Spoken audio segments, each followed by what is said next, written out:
Hey guys, welcome back to Film Spire. Today we'll talk about the worst bar rescue owners ever. Let's head into it. Number 8. Not cleared for takeoff. The airliner. You don't know what's going on! An old LA music venue was the lucky winner for this episode, and it needed major help. The interior and exterior were falling into disrepair, and oddly enough, the owner didn't seem to mind one bit. It's surprising that the owner would even agree on John coming in and working his magic. But at least it happened. It's still open to this day, so John must have sparked some passion in the owner after all. Number 7. Yo ho ho and a bottle of dumb. Pirate's Tavern. And she's sinking because of it! This is one of the best episodes to date, in some people's opinion, because it involves a pirate-themed bar. Approaching this one must have been comical for John, as the people that worked there took it seriously. From their uniforms to their mannerisms, they were into it 100%. The whole idea obviously wasn't doing well, hence the reason Mr. Taffer was there in the first place. He tried to turn it into a more modern bro bar named Corporate, but in the end, that didn't go over too well with the staff and the owners. In fact, one of the staff members ended up quitting because he couldn't talk like a pirate anymore, and the owners eventually reverted back to the pirate-themed bar. It closed for good a short time later. Number 6. Shamrocks and Shenanigans. Molly Malone's. Bob convinced his parents to cash in $350,000 of their retirement. Managing the bar was difficult for Bob Isaacson, and it wasn't easy as Cheers made it seem. So he brought in his girlfriend to help him out. It seemed like an easy decision until their relationship became strained. On top of that, his staff didn't respect him, and conversations often turned into fights. The worst part? The bar was losing $6,000 a month in revenue, which is never a good sign. Basically, there was no leadership, the bar lacked any sort of identity, and jobs weren't taken seriously. John and his team seemed to help guide the team back to their main objective, and gave the bar a makeover and renamed it Waypoint Saloon. Number 5. Bro Bars and Bacon. Underground Wonder Bar. This jazz bar has been in business for over 20 years in Chicago, so some would say it has a pretty good track record. But once it moved to a different neighborhood, everything changed. The owner was a hippie that was known for her unique piano jazz, complete with a squealing chorus, 4 nights a week.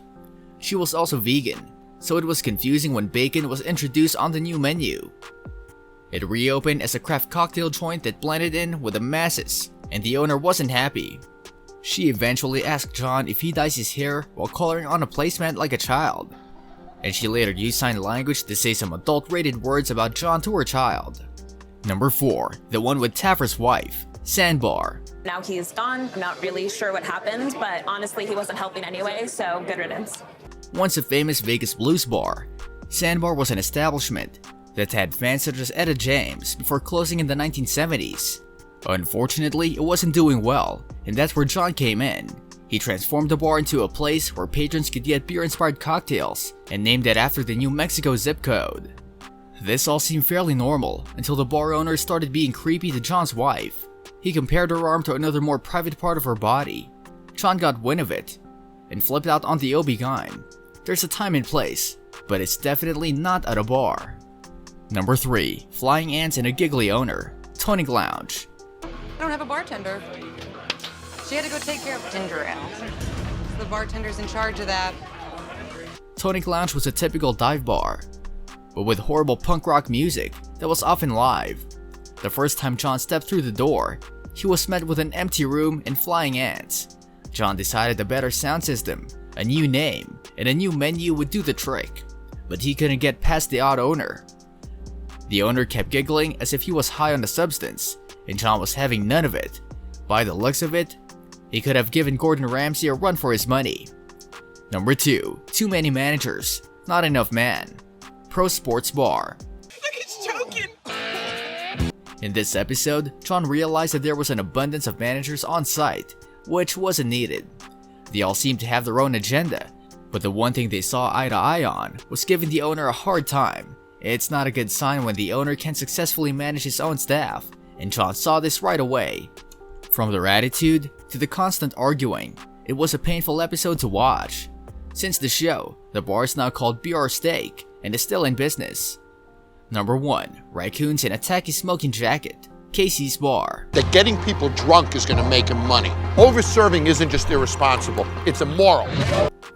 Originally a private smokers club above a bingo hall in VFW, the first task of business was getting the pesky rodents and critters out of the ceiling. Since there was no way around the smoky room, John took it upon himself to go with that vibe and stamped a speakeasy theme on it instead. As if there wasn't a lot going on already, the one pool table was being used as a buffet table. And later on in this episode, an actual raccoon ran across the bar and relieved himself. Reality television is known for being staged, but who really knows? This brings us to the end of our video. I hope you enjoyed it. Hit like if you did, and don't forget to subscribe to our channel so that you don't miss any of our videos in the future. Also, watch the 2 videos that are on your screen because I'm sure you'll love them. With that, I'll see you in the next video.